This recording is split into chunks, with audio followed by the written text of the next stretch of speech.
think somewhere in there. Praise God. We're going to go to Philippians chapter 3 and verse 10. Philippians chapter 3 verse 10. Amen.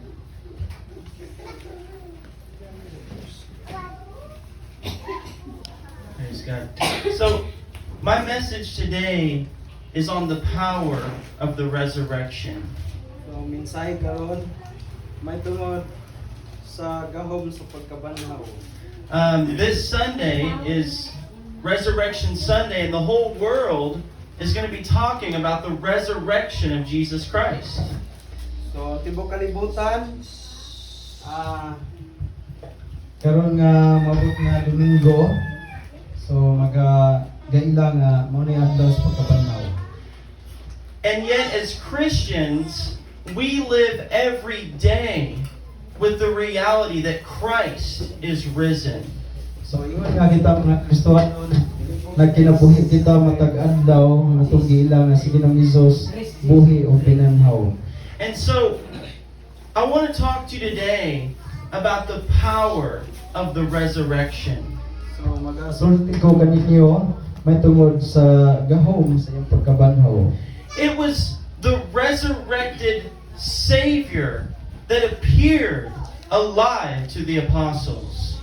So usa siya ka binanhaw nga din manluluwas nga din nagapakita diha sa iyang mga tinun-an. And it was that Savior who turned them from cowardly men to bold apostles who changed the world. Og ang maong mga tinun-an gikan sa ilang pagka talawan nahimo sila nga maisugon kayo nga din ingon nga mga tinun-an nga nakapausab sa kalibutan.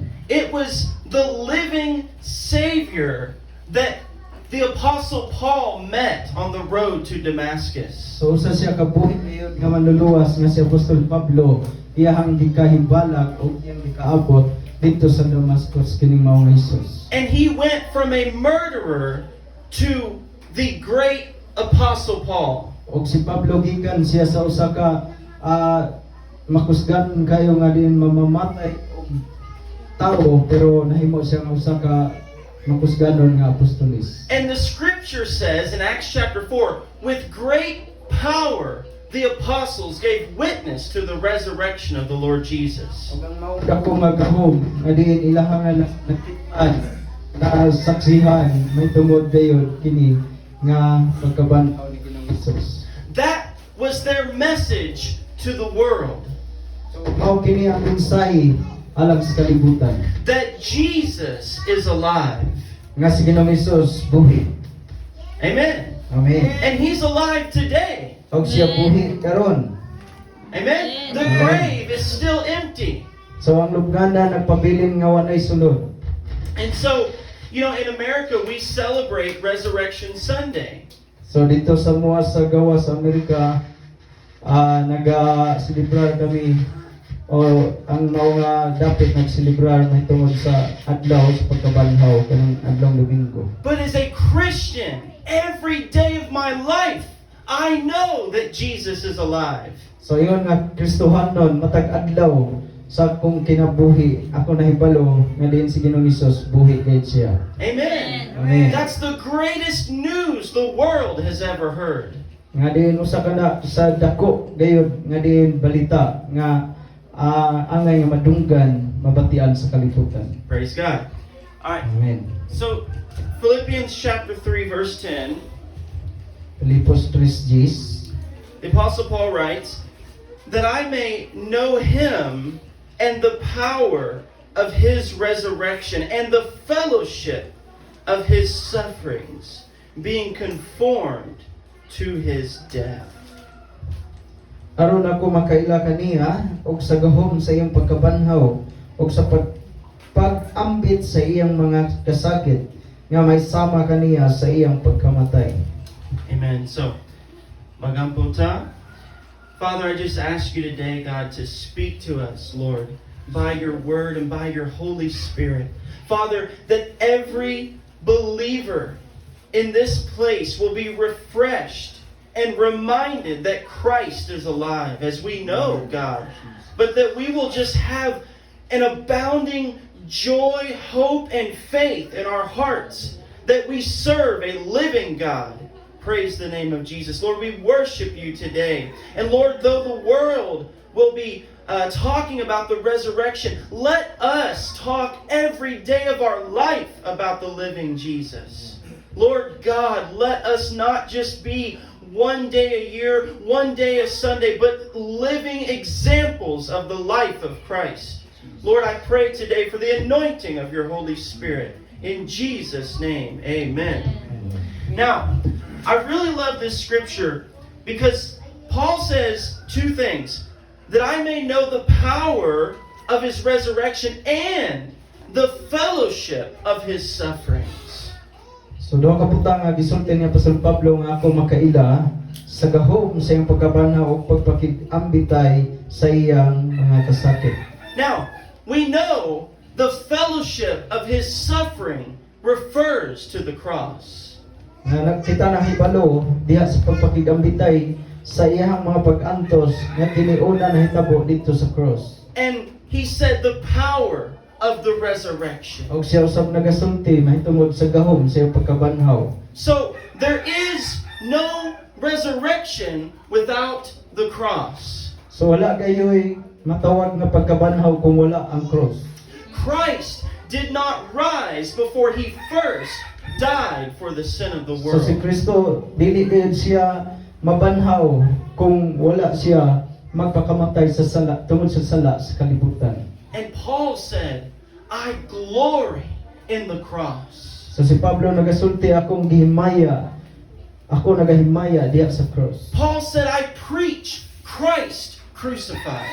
Si Pablo nagasulti nga diin akong giwali si Kristo nga diin gilansang. And I want to know the power of the resurrection. O gusto siya nga makaila gayon sa gahom sa iyang pagkabanhaw. Amen. So let's go to Isaiah 53.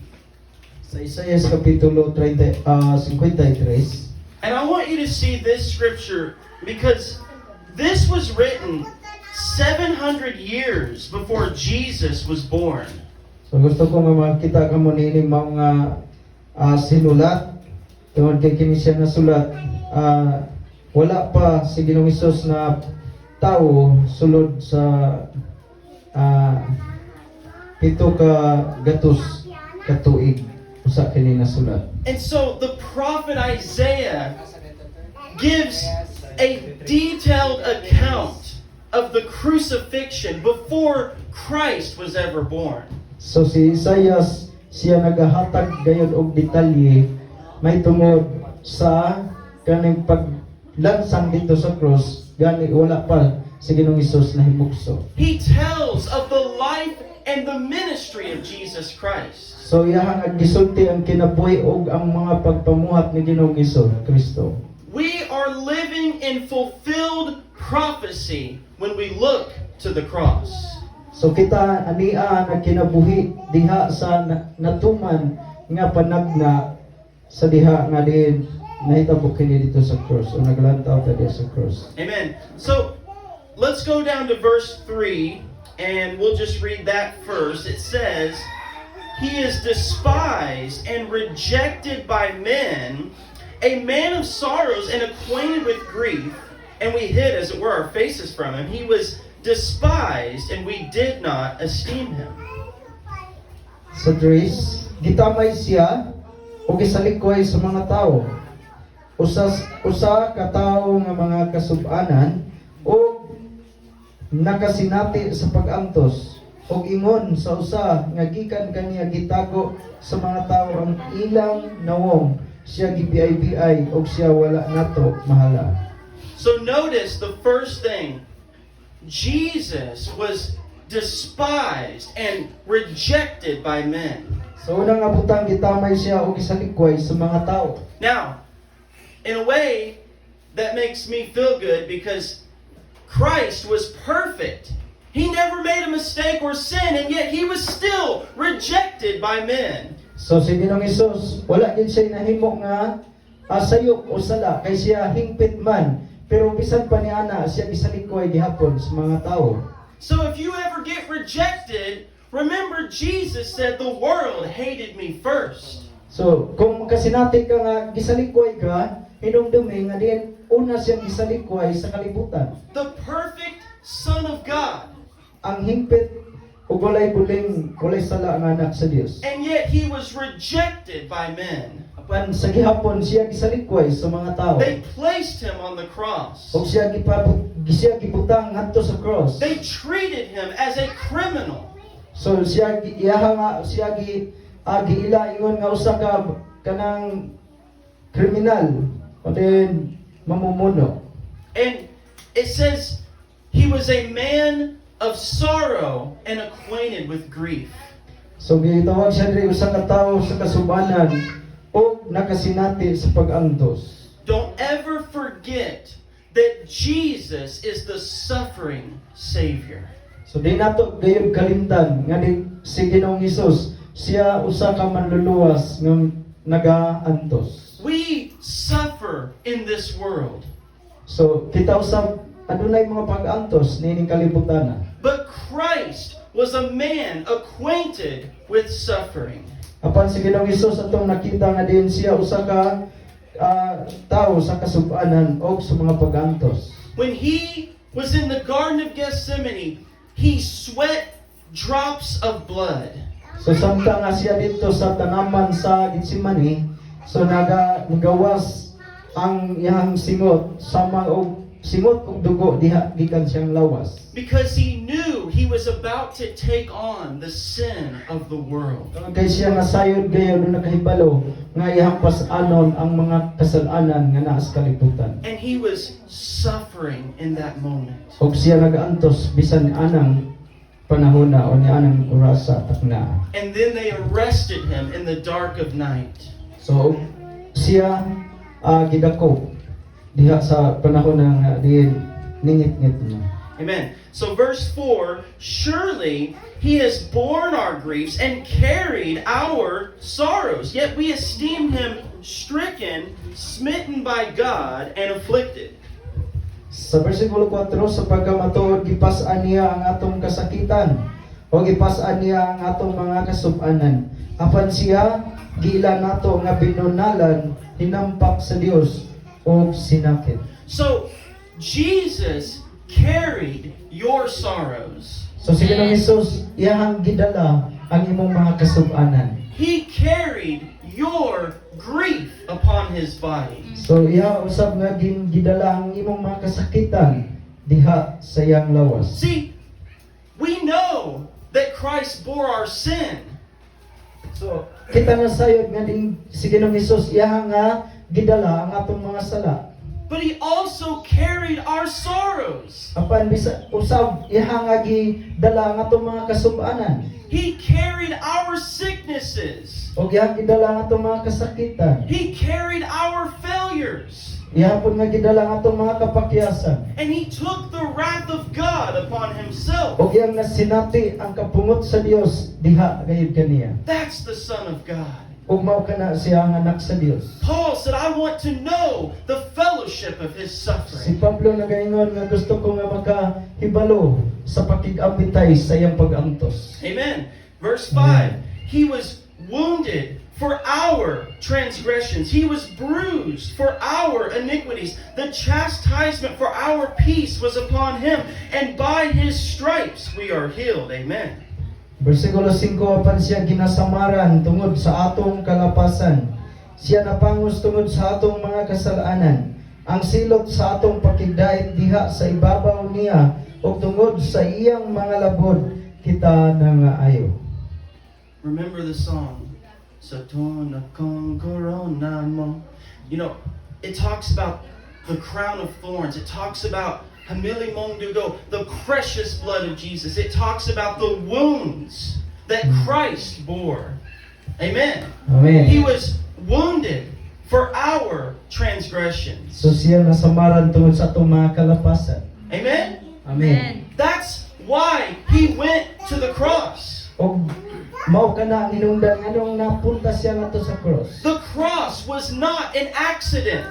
So ang cross dili usa siya ka aksidente. The word says he was the Lamb of God slain from the foundation of the world. So ang pulong sa Dios nagasulti nga din ang kordero sa Dios nagpakamatay o diha na giula ang iyang dugo o diin siya giula ang iyang kinabuhi para sa tibok kalibutan. The cross was always God's plan.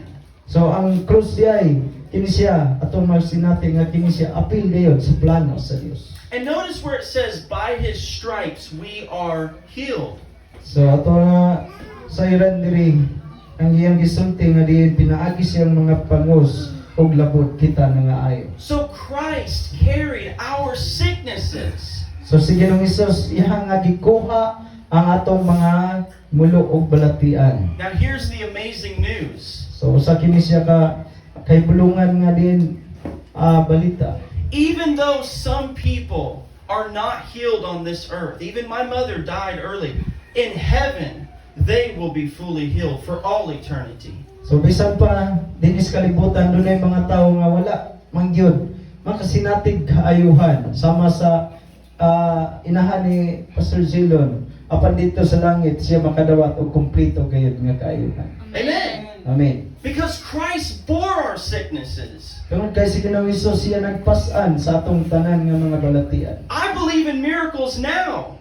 So ako nagatuo sa milagro karon. But even if I don't see it, I know the full promise will come then. Apan bisan ako dili man makakita niini, apan ako nagatuo nga diin ang mao nga saad niya ang kinatibuk-an matuman gayon mahitabo. This is the price that Jesus paid.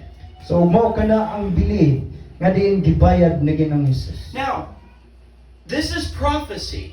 So kini siya usa ka panagna. 700 years before Christ was born. So pito ka gatos ka tuig sa wala pa si Ginoong Hesus miabot og nahimugso. And notice it said the word stripes. So ato ang asayran kini nga pulong nga diin gihampa. That referred to part of the Roman punishment upon Jesus. So mao kini ang gihimo nga diin silot sa mga Romanhon ngadto kang Ginoong Hesus. When they whipped his back and they put stripes upon his body. Og sa diha nga diin gilapdusan ang iyahang likod og nihatod kini nga diin adunay mga hulma sa kining paghampak diha sa iyang likod. And the Old Testament even prophesies, they pierced my hands and my feet. The Old Testament prophesies, they pierced my hands and my feet. So ang daan nga tugon nagapanagna ng daan nga ang iyang mga tiil og iyang kamot pagalansangan.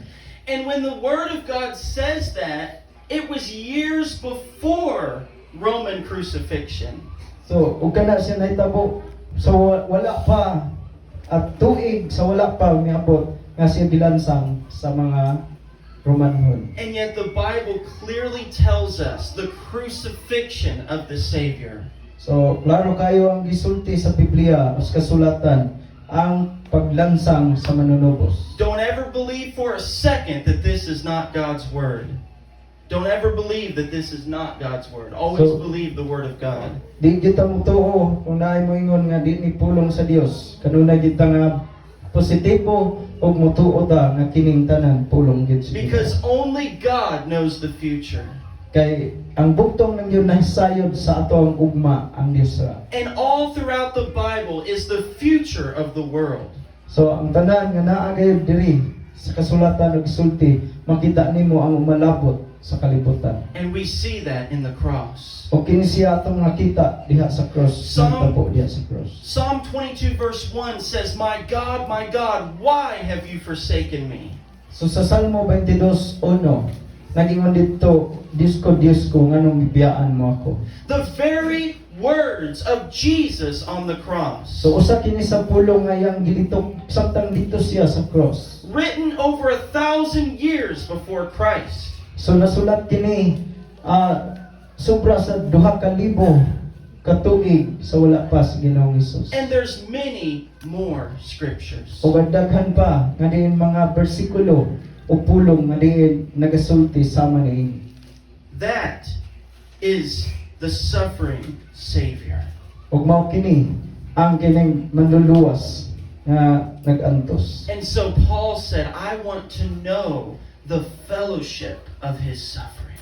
Ug mao si Apostol Pablo nagasulti nga gusto siya nga mahibalo masayon sa pagpagkig-ambitay sa iyahang pangapag-antos. And all of us in here have one thing in common. Jesus died for us. So matag usa nga niya karon ining mga lawa usa ka butang nga kining common nga si Ginoong Hesus nagpakamatay para natong tanan. You and I, ikaw ug ako, we may have a different color of skin, but we were washed by the same blood of Jesus. Ikaw ug ako kita parehas ang panit pero parehas tang gihugasan sa dugo ni Ginoong Hesus. You are my brother and my sister in Jesus Christ.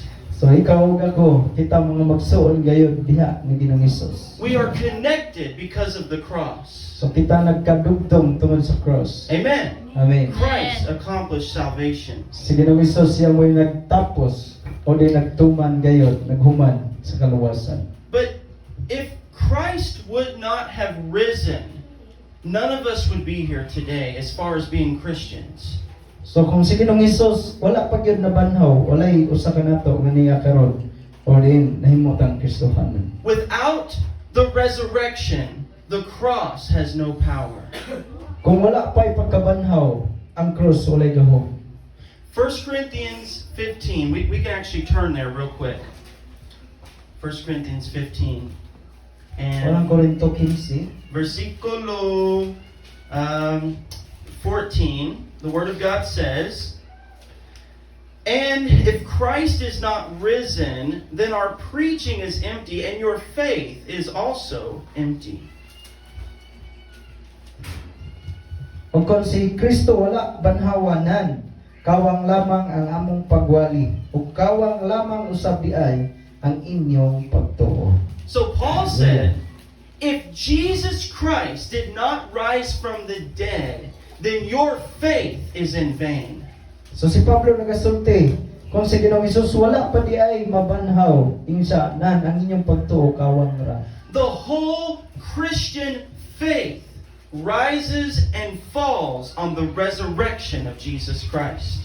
So ang tanan nga diin mga Kristohanon mga pagtuo nga kini diay siya nahitabo ug napabarog tungod kini kay nabanhaw si Ginoong Hesus. And that was the message of the apostles. Ug mao kini ang mensahe sa mga apostoles. They said on the day of Pentecost, Christ, who you crucified, God has raised from the dead. O kay mao kini gisulti nila sa panahon sa Pentecostes nga kining Kristo inyohang nga gilansang og kini siya nabanhaw pag-usab. And then they performed signs and wonders proving the power of Jesus Christ. Then nagpakita nga duna gayoy mga na pamatud-an nga dunay mga ilhanan, mga kaibulongan, mga milagro na itabo tungod sa gahom sa iyong pagkabanhaw. That's why it says, with great power they gave witness to the resurrection. Kung mao ka na nga, at nagahatag siya og nakita ang dakong gahom nga diin kini siya diha makita siya nga pagkabanhaw. Because when Jesus rose from the dead, He sent the Holy Ghost on the day of O Pentecost. sa diha nga si Ginoong Hesus siya nabanhaw gikan sa mga patay, human na iyang gipadala ang balang espiritu ngadto sa mga apostoles. Before the cross and before the resurrection, the Spirit of God did not indwell people full time. So sa wala pa ang kining pagkalansang ni Ginoong Hesus o ngadto siyang pagkabanhaw, ang Espiritu Santo wala magapuyo sa kinatibuk-an gayon diha sa mga magtotoo. We would see prophets where the Spirit of God would come inside of them or anoint them. But man was not born again by the Spirit until after the cross. So kita ta nga doon ay mga propeta nga di nagasulti niini apan kini siya ang pagkatao gayud pag-usab kini nahitabo lang sa panahon nga diin human ang pagkabanhaw gayud. Amen. Now, go to Revelation chapter 1. Revelation chapter 1, verse Pinadayag Kapitulo 1. 17 and 18.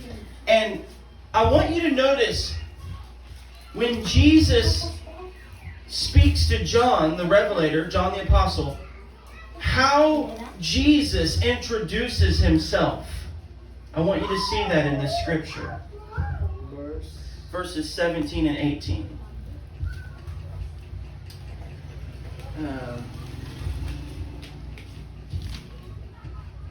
Pinadayag 1:17. O sa pagkakita ko kaniya natumba ako nga daw patay diha sa iyang tiilan. Apan kitapin-an niya ako sa iyang tuo nga kamot ug ningon siya kanako, ayaw ka hadlok, ako mao ang sinugdan ug ang katapusan. 18. Ug ang buhi ako namatay, apan tan-awa ako karon buhi hangtod sa kanturan ug aniya kanako ang mga yawi sa kamatayon ug sa Hades. Notice how Jesus introduces himself. So, diri na ito makaplagan, masayran, kung giunsa ni Ginoong Hesus sa pagpaila sa iyang kaugalingon ngadto kang Juan hinigugma. In verse 18, I am he who lives, and I was dead, but behold, I am alive forevermore. So, mo niyang gisulti diri sa versikulo 18. Og ako buhi, ako namatay, apatanawa ako karon buhi angtod sa kanturan ug aniya kanako ang mga yawi sa kamatayon ug sa Hades. This is our King. So, kini siya mao nga atong hari. He defeated death. Iyaha nga gibuntog ang kamatayon. Now think about that. The power of the resurrection. So ato nga pamalandungan ang gahom sa iyang pagkabanhaw. Dead people in the natural world don't come back to life. So ang patay nga tao sa natural ra gyud nga dili sa kalibutan dili na mabalik diha sa kinabuhi o di na siya yung mabalik na buhi. You can't go to the graveyard right now and have some medical process to bring someone back. So pwede ta nga moadto dito sa kining mga sementeryo o din maghimo kag pagyong sa imong mga buhaton nga makakita ka nga mabuhi sila. There is no natural way. So wala gyud natural nga paagi. And yet Christ rose from the dead. Apan si Ginoong Hesus na banhaw siya, mibangon siya gikan sa mga patay. And he bodily rose. It was his body. It wasn't just his spirit or anything like that. His actual body came back to life. So dili lang ang kining espiritu, kundi bisan pa ang iyang lawas nahibalik na buhi siya. See, if you die today as a Christian, you'll go to heaven. So mamatay ta karon ingon nga mga Kristohanon makaadto tag langit. But your body goes in the ground. Apan ang imong lawas mapunta gayud sa yuta. But on the day of the rapture, the resurrection, the Bible says the dead in Christ will rise So first. sa adlaw niya sa pagkabanhaw o panahon sa kining sakgaw, so ang mga patay mabuhi sila, mamangon sila. See, Jesus right now is risen, a man in glory, truly God and truly man, even now. Si Ginoong Hesus nga din siya nabanhaw, siya tinuod gayud, nga din tawo, tinuod siya nga Dios, nga din buhi gayud siya sa lawas ug diha sa espiritu bisan karon. That's why the Bible says he's at the right hand of the Father. So ang Biblia nagasulti nga naa siya sa tuong nga bahin siya nga amahan. That's why he told Thomas, touch my hands and my side. Ug mao kana nga si Ginoong Hesus misulti nga kang Tomas ug iyang gipahikap sa iyahang kamot nga nagian sa paglansang. For a spirit does not have flesh and bone like you see I have. So ang espiritu dili nimo hikap, dili nimo makita nga dunay unod ug naay buko. I don't want you to forget this. There is an actual man, Jesus Christ, who is at the right hand of the Father, and yet he's also the Alpha, the Omega. He is God and man. So si Ginoong Hesus siya tao. Siya po Dios. Apan nato nga hinumduman nga siya ang gitawag og nagaingon siya ang sinugdan ug ang katapusan. And on the day of the resurrection, we will have glorified bodies. So sa adlaw unya sa pagkabanhaw, kita usab adunay mahimayaong lawas. I don't fully understand what that means, So dili na ko wala na ko matugkad kung unsa gyud ang ipasabot. but glory to God, it won't be these old broken bodies we have now. It won't be this old body we have now. It'll be a glorified body. So kining ana nga panahon na kini dili na ang atong nga daan nga lawas kundi mahimayaon na gyud nga lawas ana nga hikayon na anang panahon na. Amen. Amen. It'll be a body that never dies. So makabaton na kag lawas nga di na madunot. A body that never gets sick. Nga usa ka lawas nga dili na gyud hilabtan. A body that never grows old. Lawas nga dili na gyud mugulang. The Bible clearly teaches this. We will be raised from the dead. So klaro kayong gisulti sa Biblia nga din kitaon niya mga banhaw mamangon gikan sa mga patay. But don't let that confuse you. So apan ayaw tuguti nga din kini makapalibog kanimo. Because the Bible's clear, to be absent from the body is to be present with the Lord. Kay klaro kayong gisulti sa Biblia kung wala tanining lawasa nan naata kauban sa Ginoo. Jesus told the thief on the cross, "This day you will be with me in paradise." So si Ginoong Hesus iyang gisultihan usa sa kawatan o tulisan kauban niya nga gilansang ing siya karon dayon uban kanako sa paraiso. Amen. Amen. So if you die, your spirit will go to heaven. So kung mamatay ka, ang imong espiritu mapunta sa langit. But on the day of the rapture, the dead in Christ will rise. Your body will be resurrected and transformed into a glorious body. So sa adlaw niya sa pagsakgaw, ana nga panahon na mubangon ta gikan sa mga patay ug din kining lawasa mailisan unya sa lawas nga di na madunoto. Praise God. That's the power of the resurrection. So mao kana ang gahom sa iyang pagkabanhaw. Because He lives, we shall also live. Tungod kay siya buhi, kita usab buhi. Amen. Amen. So let's go to Romans chapter 8. Roma kapitulo 8. And I have to actually find the verse. Okay, there it is. So, Romans chapter 8, verses 10 and 11. I'll let Pastor Mike read. Roma 8, Diyos nga to sa 11. Apan kon anaa si Kristo sa sulod ninyo, bisan patay kamog mga lawas tungod sa sala, ang inyong mga espiritu buhi tungod sa pagkamataro. 11. Kung nagapuyo sa sulod ninyo ang espiritu sa nagbanhaw kang Hesus, gikan sa mga patay, siya nga nagbanhaw kang Kristo Hesus, gikan sa mga patay magahatag usab o kinabuhi nganha sa inyong mga kamatayong mga lawas pinaagi sa iyang espiritu nga nagapuyo sa sulod ninyo. Amen. So, it says, our body is dead because of sin. So nagingon siya diri nga ang atong lawas patay tungod sa sala. That's why we die. So mao kana hinungdan nga nung mudangat gayud kita sa kamatayon. From Adam and Eve up until now, every person dies. So gikan sa panahon ni Adan ug ni Eva, aduna gayud mga tawo nga mudangat sa kamatayon Because of the curse of sin. tungod sa tunglo, tungod sa kasalanan. But our spirit has been made alive because of Christ. Panang atong espiritu iyang gihimong buhi tungod kang Kristo. You who were dead in your trespasses has been made alive with Christ. So kita nga din nangamatay tungod sa atong mga kasalanan ug mga kalapasan apan kita nabuhi gibuhi ni Kristo. If you're born again today, you have actually been raised from the spiritual death of sin.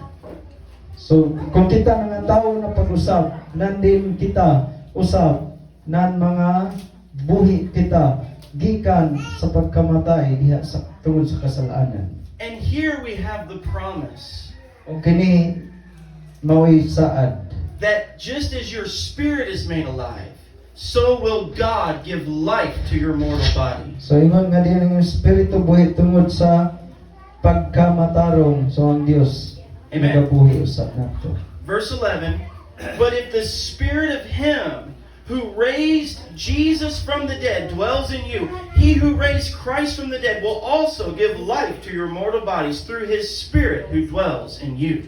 Praise God. Sa versikulo 11, kung nagapuyo sa sulod ninyo ang Espiritu sa nagbanhaw kang Isus, gikan sa mga patay, siya nga nagbanhaw kang Kristo Isus, gikan sa mga patay, maghatag usab og kinabuhi nganha sa inyong mga kamatayong mga lawas pinagi sa iyang Espiritu nga nagpuyo sa sulod ninyo. Praise God. The same spirit that raised Christ from the dead lives in me. So praise. Sa samang espiritu nga din nagbanhaw kang Ang Ginoong Isus, mao raw sab nga Espiritu nga nagpuyo sa sulod nato. The same power of God that brought Jesus to life is working in your life. So, sa mga espiritu nga di nagabuhit kang Ginoong Isus, mausap kining espiritu nga di nagalihok, nagapamuhat sa imong kinabuhi, sa atong kinabuhi. That's why the Bible says, with God, nothing is impossible. Mao kana nga ang Biblia nagasulti nga diha sa Dios ang tanang butang gayon walay posible. If God can raise the dead, there's nothing that He cannot do. Kung ang Dios nga nagabuhi kaniya gikan sa mga patay, wala gayon butang nga dili din niya mahimo. If God can create the world from nothing, then He can guide me through my struggles. So, kung ang Dios nga di nagabuhat sa kalibutan gikan sa wala, sa kawaawan, apan wala kayo di buhat nga dili mabuhat sa Dios gikan sa pagpaygawas na niya sa ato ang mga ipakigbisugan. Amen. The resurrection builds our faith daily. So ang pagkabanhaw kini siya nagahatag og kusog sa atong nga pagtuo, nagabalik-on sa atong pagtuo matag adlaw. Because Jesus is alive. Tungod kay si Ginoong Hesus po. Now, as we close very quickly, I want to give you just a couple evidences for the resurrection. So maghatag ko ninyo og duha ka ebidensya diha sa pagkabanhaw sa di pa ta matapos. So do you know as Christians that we actually have evidence that Christ is risen?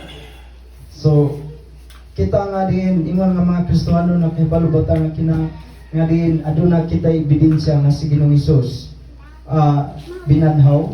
Amen. We know He's risen, but we also have evidence that He is risen. Nasayon kita nga din siya nabanhaw. So importante sa atong kinabuhi nga naatay ebidensya nga siya nabanhaw gayud tinuod. Now, number one is the empty tomb.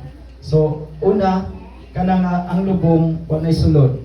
It is historically agreed upon, even by atheists who don't believe the Bible, that the tomb really was empty. And to this day, nobody knows what happened to the body of Jesus. Of course, we do as Christians, but So bisan ang mga tao nga gitawag atheist dili motuo og Dios. So sila wala gyud di sila motuo na nga ang lubong wala na gyud sulod. Hangtod karon dili nila matugkad og ngano nahitabo na. you can go even today to Israel and visit the tomb of Jesus, and it's still empty. So bisan kita pwede ta moadto sa dapit nga gilubngan ni Ginoong Hesus dito sa Israel o ato makaplagan nga maong lubong wa gyud sulod na. And yet the Roman soldiers were guarding his tomb. O bisan pa nga diin gibantayan kini o nagpabiyang nga gibantayan ang maong lubong sa mga Romanhon. There would have been no way for someone to steal the body. Nga diin wala kayo'y paagi nga diin makakaplagan nga diin nagpabili ng iyang lawas. So you have the empty tomb. Number two, women were the first ones to proclaim the resurrection. So ikaduha, ang mga babae mo'y una gayud nga diin nagabutyag nga diin mahitungod siyang pagkabanhaw. Now, why is that important? So ngano nga importante man ni? Because in the time of Christ, in that culture, women were not considered as reliable as men. So That sa was their panahon ni culture. Ginoong Hesus, sa ilang nga kultura nga din ang mga babae di o giila nga sama sa awa mahimo o mabuhat That, sa mga lalaki. that was the culture of the day. Women were considered almost like second-class citizens. So ana nga panahon na gitawag ang silang ikaduha nga din mga mulupyo ana nga panahon na And ang mga even- babae. Even in a court of law, their word did not carry as much weight as a man. So bisan pa diay sa balaod. So doon na gayoy kalahian nga ang babae di gyud ma-libel matupong sa nahimo sa lalaki. And so, if the apostles were trying to lie about this, they would have never written down that it was women who first discovered the empty tomb. They would have said that it was men if they were trying to lie. So kung ang mga apostoles magbakak man sila pero kay ang mga babae nagpamatuod man gyud sila may nagbutyag nga kini siya tinuod gayud nga nabanhaw si Ginoong Hesus. Amen. And then, thirdly, you have the transformation of the apostles. So ikatulo, aduna gayoy kabag-uhan ug kausaban sa mga apostoles. On the night that he was crucified, they all forsook him and fled. So sa gabi nga din siya gilansang silang tanan gayon nibiya o nipalayo kaniya. Even Peter denied him 3 times. Bisan si Apostol Pedro siya nagalimod kaniya sa makatulog kay gayon. And then suddenly, they are standing up and boldly proclaiming that Jesus is alive. Og miabot ang panahon nga diin kining mao nga Pedro mibaro gayon og diin naga maisugon sa pagsulti pagbutyag nga kining mao Hesus abuhi siya og nabanhaw. They are beaten, thrown into prison, and threatened with their lives. So bisan siya gibunala o gibutang man siya ngadto sa prisuhan And later, they were martyred for their faith. og miabot ang panahon nga diin ang iyahang pagtuo nawala. And yet their message never changed. Apan ang iyahang kining mensahe wala gid mausab Jesus is alive. nga si Ginoong Hesus buhi. I saw him raised from the dead. Umingon siya, ako nakakita kaniya nga siya nabanhaw gikan sa mga patay. Men will usually not die for something they know to be a lie. If someone knows they're lying, they won't die for that. Ang The apostles, if they would have been lying about the resurrection, they would not have died for their faith. ang mga apostoles nga diin nagbakak pa sila may tungod sa iyang pagkabanhaw dili sila magpakamatay para ana. And yet they were willing to die. Apan kay kini tinuod man gayud sila andam gayud nga magpakamatay. And then number 5, you have the apostle Paul. So lima naa si naa si Pablo apostoles. This man was arresting and murdering Christians. So kani mao nga tawo siya mo'y nagpadakop sa mga Kristohanon og nagpatay sa uban ng mga magtotoo. He even talks about that in the book of Acts. So kini siya iya nga gisulti ug makaplagani diha sa libro sa mga buhat. He had a hatred for Christianity. Aduna siya kaning pag kaisog na siya kining pag dumot ngadto sa mga Kristohanon. But then he met the resurrected Jesus. Apan niabot ang panahon nga ang binanhaw nga Hesus iyang gikahibalan. In Acts 9, Paul said, "Who are you, Lord? And what would you have me to do?" Sa kapitulo 9 sa mga libro sa mga buhat niya na si Apostol Pedro kinsa ka Ginoo. And Jesus said, "I am Jesus who you are persecuting." Og si Ginoong Hesus mitubag mingon ako si Hesukristo nga imong ginalotos. And he said, "I am calling you as a light to the Gentiles." Og miana si Ginoong Hesus, ako nagatawag kanimo, nagapili kanimo aron mahimo kag kahayag sa mga Hintil. And Paul went out of there changed because he met the resurrected Jesus. Og si Pablo midangat gayud niya nang mao nga kabaguhan ug kausaban kaya ang gikahibalag kining mao nga pinanhaw nga Hesus. And he was killed for his faith. Og diin He was murdered for his faith. og diin yaha nga yaha nga pagtuo They killed him. They murdered him. O din patay. That's the power of the resurrection. Og mao kana ang gahom sa iyang pagkabanhaw. When you know that Jesus is alive, it's more important than anything else in the world. So, kung nakaibalo ta nga diin si Ginoong Jesus buhi, usa na sa importante kay mga butang, usa na sa importante kayo kaysa ubang mga butang sa kalibutan. And then you have the fact that Jesus came into the world and literally split time in two. I mean, we count the years before Christ and AD, which means the year of our Lord. This man who rose from the dead came into the stage of world history and split time in two. Ano to? We Again, count our calendar by Jesus before Christ and so kung 2025. ta sa atong pintahon ang gining kalendaryo, so naana ta sa 2000 na kapin katuig ang milabay sa diha nga siya gilansang. There was never a man who changed world history like Jesus So wala Christ. gyud makausab niya ng mao nga kasaysayan may tungod na Ginoong Kristo.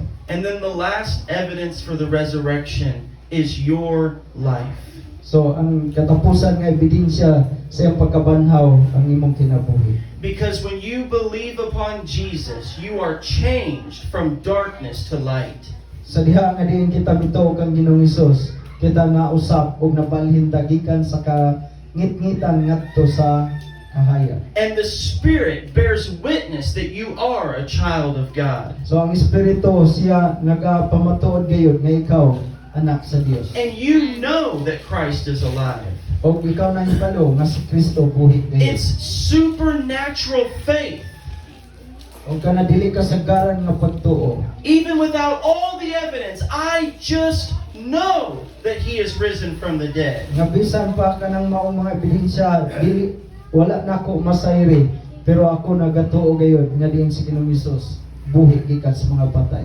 And so every year, as millions of people come to Christ all over the world, we are continuing to see the power of the resurrection. So sa matag tuig adunay milyon ka mga tawo nga diin abudoon kang Ginoong Hesus makakita niya ng gahom may tungod sa iyang pagkabanhaw. Praise God. So, really, this message today is just to encourage you to continue to walk by faith, to be bold, and to always rejoice that your Savior is alive. So kanang mao nga mensahe nga diin makapa hatag natong pagdasig kalipay nga diin sa ato nga pagpagayon sa pagpangalagad ngadto sa Ginoo nga diin sa Ginoong Hesus nagpabilin siyang buhi ang karon. Amen. And this is a message that we should be sharing with the world. It's the greatest news the world can ever hear, that Jesus is alive. Amen. So usa kini nga mensahe nga diin natong ikapaambit sa kalibutan nga diin ang kalibutan kinahanglan makadungog gayud sila nga ang Hesus nabanhaw gayud siya o buhi siya hangtod karon. Hallelujah. So atong nadungog ang pulong sa Ginoo. Ingon nga ating mga tuo, ingon nga mga Kristohanon, mga nataw pag-usap. Kita gayud nagatuo nga diin ang Hesus nga atong gialagaran dili kada tuig siya namatay kundi kausa lang siya namatay og buhi siya, nabanaw siya og nabuhi siya hangtod karon og sa walay katapusan. Hallelujah. So dalay ko ng Ginoo nindot ng mga igsoon.